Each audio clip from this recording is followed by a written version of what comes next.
tardes, muy buenas noches a cada uno de ustedes que en este momento están escuchando este tema o esta reflexión del día de hoy. Ustedes y yo sabemos que para poder relacionarnos con X personas de manera adecuada, debemos conocer, saber algo acerca de esa persona. Eso nos permitirá, pues, saber qué le gusta, qué no le gusta, qué piensa, sus preferencias en cuanto a manera de hablar, a manera de ser, etc. Con Dios pasa igual. Es importante conocer a Dios como persona, es importante conocer aquello que a Dios le agrada, como es Dios. Y no hay ninguna otra forma de conocer a Dios que a través de Jesucristo su Hijo y también a través de la palabra de Dios, la Biblia. Y la palabra de Dios habla acerca de los atributos de Dios, es decir, las cualidades, las características de Dios como persona y que son esenciales en Él. En este momento entonces vamos a reflexionar acerca de 3 atributos nada más. Son muchos, pero vamos a reflexionar acerca de 3 atributos que Dios tiene, o sea, las cualidades que Dios tiene. Y lo vamos a hacer tomando las palabras del apóstol Juan, quien escribió el Evangelio según Juan, y las 3 epístolas que usted ya ha escuchado o que conoce. Y hablando de esos 3 atributos, en primer lugar, en el Evangelio según Juan, él habla acerca de que Dios es espíritu. Juan capítulo 4 dice, mas la hora viene y ahora es cuando los verdaderos adoradores adorarán al Padre en espíritu y en verdad, porque también el Padre tales adoradores busca. Dios es espíritu y los que le adoran en espíritu y en verdad es necesario que le adoren. Juan, hablando acerca de la adoración, hablando acerca de ese momento, de ese encuentro en el cual Jesús se encuentra con una samaritana, él enfatiza la adoración y en cuanto a la adoración, él quiere dejar claro de que si vamos a adorar al Dios verdadero, tenemos que entender que uno de los atributos es que Dios es espíritu. Cuando hablamos de que Dios es espíritu, nos referimos a que Él es invisible. No le podemos ver con nuestros ojos celestiales, con nuestros ojos, humanos. Dios es es lo opuesto a lo humano. Nosotros entendemos que la naturaleza de Dios como espíritu determina también o define cómo se debe adorar. Y es que para cada atributo hay un comportamiento también que nosotros debemos asumir, debemos practicar. Y hablando de Dios como espíritu, Juan dice que aquellos que desean adorarle deben adorarle en espíritu y en verdad. Esto significa entonces que se da una conexión entre nosotros como adoradores y Dios también como espíritu. De manera espiritual nosotros le adoramos. También dice que en espíritu y en verdad, o sea, alejada de toda hipocresía. De aquí es importante recalcar también que Dios nos conoce. Dios sabe cuando nuestra adoración es de acuerdo a su voluntad. Dios sabe cuando hay sinceridad. Dios sabe cuando cada uno de nosotros lo hace con la debida forma. Y la debida forma, según la palabra, es que Dios busca adoradores que le adoren en espíritu y en verdad. El mismo Dios condenaba cuando el pueblo de Israel supuestamente le estaba adorando, pero dice él que su corazón estaba lejos realmente de la voluntad de Dios, de la presencia de Dios. Esa relación que nosotros deseamos mantener con Dios debe ser cultivada según la manera como Dios lo ha establecido. Y la manera como Dios ha establecido que le adoremos por ser el Espíritu es una adoración en espíritu y en verdad. En la primera epístola, capítulo 1 de la epístola de Juan, dice la palabra que Dios es espíritu. Leo el pasaje que dice, del 5 al 10. Este es el mensaje que hemos oído de él y os anunciamos. Dios es luz y no hay ningunas tinieblas en él. Si decimos que tenemos comunión con él y andamos en tinieblas, mentimos y no practicamos la verdad. Pero si andamos en luz como Él está en luz, tenemos comunión unos con otros. Y la sangre de Jesucristo, su Hijo, nos limpia de toda maldad. Si decimos que no tenemos pecado, nos engañamos a nosotros mismos y la verdad no está en nosotros. Si confesamos nuestros pecados, Él es fiel y justo para perdonar nuestros pecados y limpiarnos de toda maldad. Si decimos que no hemos pecado, le hacemos a Él mentiroso y su palabra no está en nosotros. Juan declara en el versículo 5 del capítulo 1 de su primera epístola: Dios es luz y no hay ningunas tinieblas en Él. Él dice, ¿qué es Dios? ¿Quién es Dios? Dios es luz, dice. Y enfatiza o pone lo contrario a lo que no es Dios. Él dice, Dios, no hay ningunas tinieblas en Él. En Dios no hay nada de pecado, no hay ninguna tiniebla, no hay nada que reprocharle. De hecho, la palabra dice que Dios es santo, santo, santo. Ahora viene Juan y se dirige a los seres humanos. Se dirige a sus lectores y en este caso también podemos aplicar esta palabra a nosotros.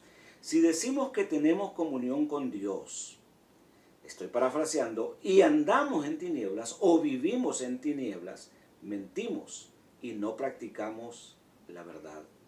La palabra es clara y dice que si manifestamos, si creemos, si decimos que tenemos comunión con Dios, debemos vivir en la luz.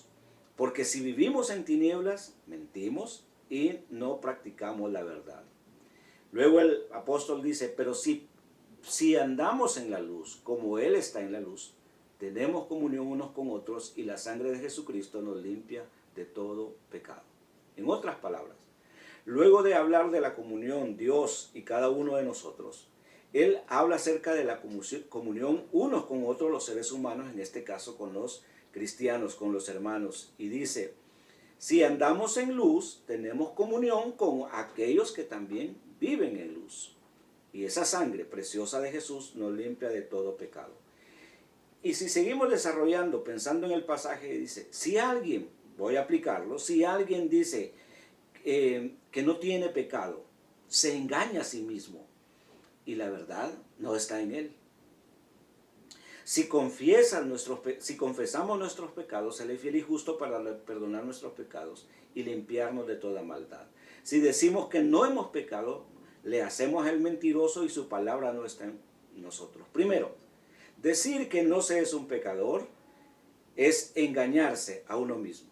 Decir que no se es un pecador también hace poner como mentiroso a Dios. Y su palabra no está en nosotros y su verdad no está en nosotros.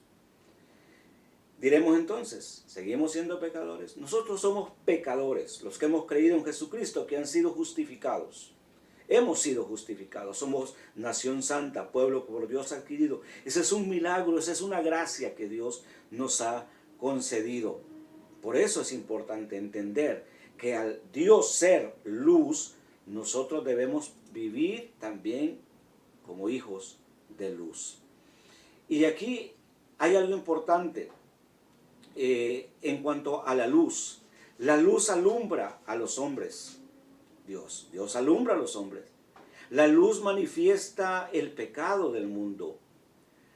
La luz previene que nos tropecemos.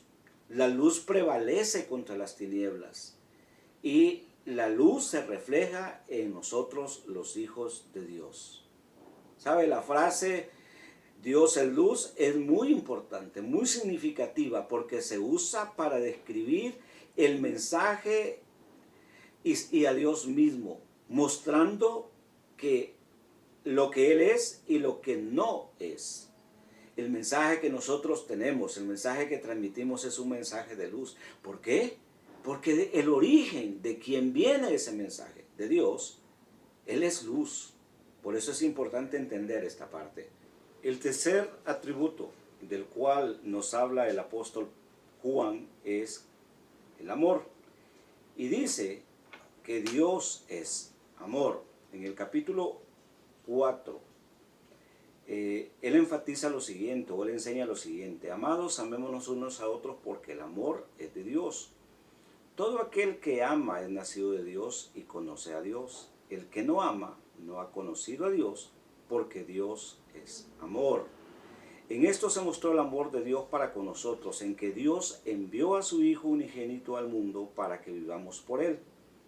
En esto consiste el amor, no en que nosotros hayamos amado a Dios, sino en que Él nos amó a nosotros y envió a su Hijo en propiciación por nuestros pecados. Amados, si Dios nos ha amado así, debemos también amarnos unos a otros. Nadie ha visto jamás a Dios. Si nos amamos unos a otros, Dios permanece en nosotros y su amor se ha perfeccionado en nosotros. El apóstol Juan es claro y dice, Dios es amor. Y aclara de que Dios ha dado una muestra grande, sublime acerca de su amor. Dios no solamente dice que es amor, Dios no solamente dice que nos ama, la palabra enseña que según Juan, que el amor se ha demostrado, el amor de Dios se ha demostrado en que Dios envió a su Hijo unigénito al mundo para que usted y yo vivamos por Él. Esa es la demostración de Dios. Y luego avanzando en el pasaje que he leído dice, y en esto consiste el amor. No en que nosotros hayamos amado a Dios, sino en que Él nos amó a nosotros y envió a su Hijo en propiciación por nuestros pecados. Si alguien tuviera dudas respecto a cómo Dios ha demostrado tener ese amor, esa estima hacia nosotros, pues tendría que ir a este pasaje y reflexionar acerca de que Dios sí ha demostrado su amor enviando a su Hijo al mundo para que nosotros vivamos a Él y demostrándonos cómo Él nos ama. Nos ama de tal manera que Él nos amó a nosotros, no en que nosotros le hayamos amado a Él, dice la palabra, sino que Él nos amó y envió a su Hijo en propiciación por nuestros pecados. Por eso el apóstol pide a sus lectores que se amen unos a los otros. Y fundamenta esa petición en que si tenemos una relación con Dios, esa relación es verdadera, esa relación es sincera, entonces debe nacer un amor hacia los demás, hacia el prójimo. Y él dice, a Dios nadie le ha visto, pero dice, si tenemos amor los unos a los otros, Dios permanece en nosotros y su amor se ha perfeccionado en nosotros. Estimados hermanos, el amor es ese vínculo perfecto que Dios ha demostrado tener para su creación, para sus hijos. La respuesta a ese amor de parte nuestra es amar a Dios en primer lugar y también amar a nuestro prójimo, a nuestros hermanos. Es importante entonces que en nuestra mente se queden estos tres atributos de Dios y la manera como debemos nosotros responder a esos atributos de Dios. Si la palabra de Dios dice que Dios es espíritu, Él pide entonces que nuestra adoración sea en espíritu y en verdad. Es decir, debe ser de una manera sincera, debe ser de una manera de verdad, de corazón, anhelante, buscándole exaltarle, bendecirle y además de eso recibir de parte de Él la bendición que Él transmite cuando le adoramos de esa manera. También dice la palabra que Dios es luz. Cuando hablamos de que Dios es luz, tenemos que entender entonces que nosotros no podemos vivir, actuar en las tinieblas, es decir, en el pecado, en la maldad. Tenemos que actuar de acuerdo a esa relación que tenemos con Dios como luz. Él nos pide entonces que vivamos en luz, que vivamos una vida en la cual se refleje su gracia, su amor, su poder, de tal manera que seamos sal, que seamos luz del mundo. El otro atributo que recalca Juan es que Dios es amor. Y al hablar de Dios, que Él es amor, Juan entonces puede de esta manera pedir a sus lectores. Si Dios es amor, entonces debe existir el amor mutuo, debe existir el amor unos con otros. Es importante entonces entender que Dios demostró su amor. Dios nos dice en qué consiste su amor. Y la figura central de esa prueba y la figura central de cómo Dios también nos define el amor es Jesucristo, su Hijo. Y debemos entonces procurar actuar conforme a su voluntad. Porque si queremos ver a Dios para esperar, exponerle, mostrarle nuestro amor, no lo vamos a lograr. Porque la palabra dice, nadie ha visto jamás a Dios. Pero si le amamos a Él verdaderamente, y si amamos a los demás, dice Juan, que el amor se ha perfeccionado en nosotros. Le pido que incline su rostro, vamos a orar. Padre, en el nombre de Jesús, tú eres espíritu, dice tu palabra. Por lo tanto, Señor, pedimos entonces que el Espíritu interceda por nosotros en esta relación que deseamos tener contigo y que nos permitas, que nos guíes a adorarte en espíritu y en verdad. Tu palabra también dice que tú eres luz. Por eso te pedimos, Señor, que tú pongas en nosotros tanto el querer como el hacer por tu buena voluntad. Y que nos guíes, Señor, a actuar, a vivir según la luz que tú nos has dado. Guíanos, dirígenos, para que nuestras obras sean hechas en la luz, en la bondad, en la justicia y no en las tinieblas. También dice tu palabra que tú eres amor. Por eso, Señor, te pedimos que en primer lugar nos des la voluntad, que nos guíes, que nos ayudes a amarte a ti en primer lugar. Y luego también que nos ayudes a amar a nuestro prójimo, incluso a nuestros enemigos. En Cristo Jesús te pido que bendigas a la iglesia, a cada uno, que bendigas a aquellos que nos ven, que nos escuchan. Y Padre, que tú proveas para sus necesidades, que tú proveas salud, que tú proveas trabajo, que tú proveas bendición. En Cristo Jesús, Señor. Amén y amén.